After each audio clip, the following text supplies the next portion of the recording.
మీ సంతాన కలను నిజం చేసుకునేందుకు ఈ రోజే 49 సంప్రదించండి 9390501418. అంతర్జాతీయ బులియన్ మార్కెట్లో బంగారం ధరలు జూలై 1 తర్వాత అత్యంత కనిష్ట స్థాయికి పడిపోయాయి. అక్కడి నుండి పైకి రాలేక బలహీనంగా ట్రేడ్ అవుతున్నాయి.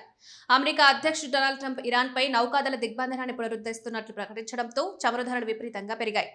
ఈ పరిణామం ప్రపంచవ్యాప్తంగా ద్రవ్యోల్బణ ఆందోళనలను మళ్లీ పెంచడమే కాకుండా రాబోయే రోజుల్లో కేంద్ర బ్యాంకులు వడ్డీ రేట్లను దీర్ఘకాలం పాటు అధిక స్థాయిలో కొనసాగించే అవకాశాలను బలపరిచింది. దీని ఫలితంగా సోమవారం నాటి ట్రేడింగ్ లో గోల్డ్ ధరలు ఏకంగా 3% మేరకు కుప్పకూలాయి.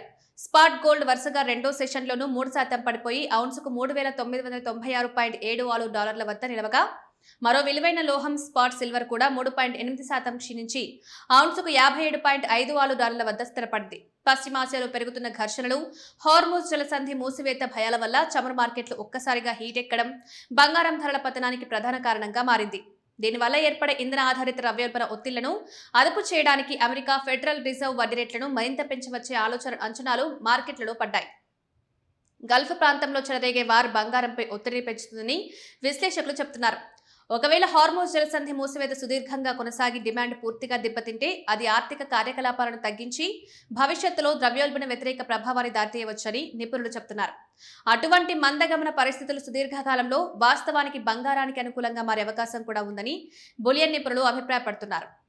ఉత్పత్తిదారుల సూచి, రిటైల్ అమ్మకాల గణాంకాల మీద, వీటితో పాటు ఫెడరల్ రిజర్వ్ చైర్మన్ గా కెవిన్ వార్ష్ కాంగ్రెస్ ముందిచ్చే మొదటి అర్ధవార్షిక సాక్ష్యం మార్కెట్ భవిష్యత్తు గమనాన్ని నిర్ణయించనుంది. Fed vice chairman Michelle Bowman, governor Christopher Waller వ్యక్తపరిచే అభిప్రాయాలు వడ్డీ రేట్ల పెంపుపై కేంద్ర బ్యాంకు వైఖరిని స్పష్టం చేరినాయి. సెప్టెంబర్ నెలలో ఫెడ్ వడ్డీ రేట్ల పెంపుకు 72% అవకాశం ఉందని వ్యాపారులు అంచనా వేస్తున్నారు. ఇది గత వారం కేవలం 63%గానే ఉండేది. మార్కెట్లో మారుతున్న ఈ అంచనాల వల్లే జూలై 7తో ముగిసిన వారంలో కామెక్స్ గోల్డ్ సెక్యులేటర్లు తమ నికర లాంగ్ పొజిషన్లను 1964 కాంట్రాక్టులు తగ్గించుకుని 1,14,854కు పరిమితం చేసుకున్నారు.